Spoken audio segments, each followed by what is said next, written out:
C'est un forum qui confirme la volonté des acteurs socio-économiques européens et africains de contribuer au renforcement du partenariat Afrique-Union européenne. Ces assises qui nous réunissent offrent un moment privilégié permettant d'adresser des questions cruciales qui se posent à nos États. Ces préoccupations se regroupent autour de 4 grandes thématiques qui feront l'objet de réflexions et d'échanges au cours de nos travaux.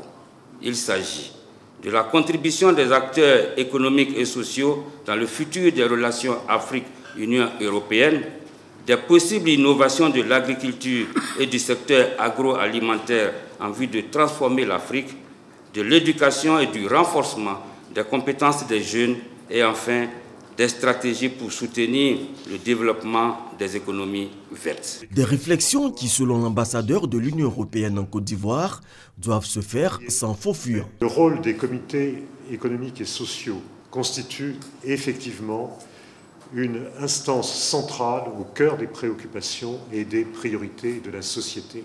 Vous avez pour mission de relayer ces préoccupations et ces priorités sans tabou et avec une totale transparence. Ouvrant les travaux, le vice-président Daniel Kablan-Duncan a plaidé pour une coopération plus accrue entre l'Union européenne et l'Afrique. L'Union européenne doit mettre en œuvre, pour demeurer un partenaire de premier plan de l'Afrique, reconnu aujourd'hui comme une nouvelle frontière de développement. Donc l'Europe doit pouvoir apporter dans son concours pour demeurer un acteur de premier plan du développement de l'Afrique. Car le continent africain s'ouvre de plus en plus à de nouveaux partenaires qui y trouvent de multiples intérêts, notamment au plan économique.